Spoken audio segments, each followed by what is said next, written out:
I want you to do something after you watch this video. Call your parents or your grandparents or whoever the older adults are in your life that you care about. And I want you to ask them to do one thing. Sit down on the floor cross-legged and stand back up. What you're about to watch will tell you why that matters more than you think. This is called the sit-to-stand test. It was developed by a Brazilian physician and published in the European Journal of Preventative Cardiology. Here's how it works. Stand in a clear space. Without holding onto anything, sit down on the floor cross-legged. Then stand back up. You start with 10 points. Subtract 1 point for every hand you use. Subtract 1 point for every knee or forearm you use for support. Subtract half a point for a significant balance wobble. The study followed over 2,000 adults aged 51 to 80 for an average of 6 years. People who scored 0 to 3 were 5 times more likely to die during the study period than those who scored 8 to 10. Every single point increase in score was associated with a 21% reduction in mortality from all causes. This is not a small effect. That is one of the strongest predictors of longevity ever found in a simple physical test. Now, you might be watching this and thinking, I can do that, I'm fine. Maybe, but this video isn't really about you. The reason I want to give this test to the older adults in your life is this. The decline that this test measures happens slowly and invisibly over decades. It doesn't announce itself. People don't wake up one day unable to get off the floor. They gradually stop sitting on the floor. They start using chair arms to stand up. They avoid positions that feel unstable. And over years, what started as a mild stiffness becomes a genuine inability. And by then, reversing it is significantly harder. The test is a snapshot, but what it's actually measuring is the trajectory. A 65-year-old who scores a 6 today almost certainly scored an 8 5 years ago and will score a 4 in another 5 years from now if nothing changes. The slope matters as much as the number. You have influence here, not in a condescending way. Your parents are adults, but most people in their 60s and 70s have never heard of this test. They don't know that their floor access is declining.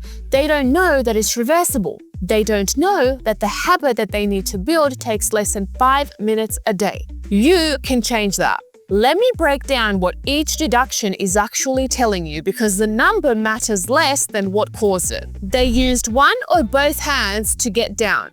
This is typically a hip mobility issue, specifically limited hip flexion range or reduced hip external rotation. The hands compensate for hips that can't load through the full descent. The fix here is daily floor sitting, deep squat practice, and hip 90-90 stretching. If they used a hand or a knee to get back up, this is usually a combination of hip flexor weakness, glute activation deficit, and reduced ankle dorsiflexion. The leg can't drive from the bottom position without assistance. The fix here is daily sit-to-stand practice with progressively less support and single leg strengthening work.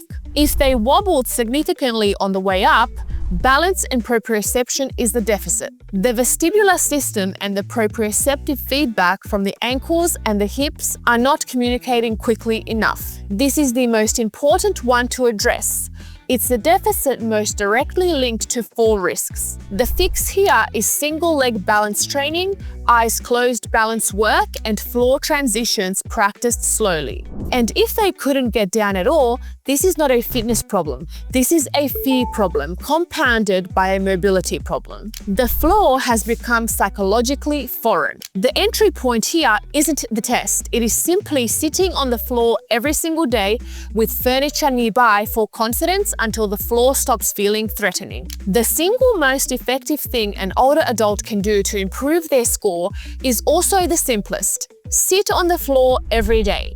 Not as a workout, not as a mobility program. Just sit on the floor while chilling out, while watching television, while reading, while doing anything that currently happens in your day-to-day life. The daily exposure to floor positions, the constant low-level demand on the hips, knees, and ankles across their full range is what rebuilds the capacity the test measures. Beyond that, Practice getting up and down with deliberate variation. Different methods like squatting up, rolling to one side, kneeling to standing. The goal is multiple pathways, not one perfect technique.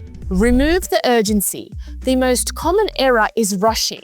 Rushing activates a fear response and produces compensations. Slow, deliberate transitions build confidence and genuine capacity. Make it daily and make it permanent.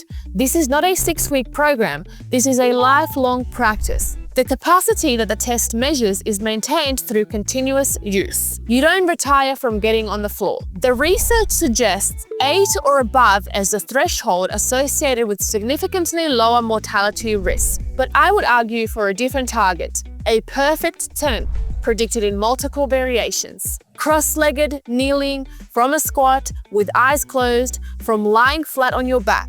Not because the score matters, because the capacity to move freely to and from the ground in any configuration without hesitation or support, that's independence. That is what determines whether a person can live on their own at 75, 80, or 90. That is worth a phone call. Send this video to someone you love who's over 60. Ask them to take the test, film it, send it back to you. And if they struggle, now you know exactly what to work on, and so do they. The floor is not where people go when things go wrong. It is where you go to make sure they don't. Comment below the outcome of your test and share this with someone you love. I'll see you in the next video.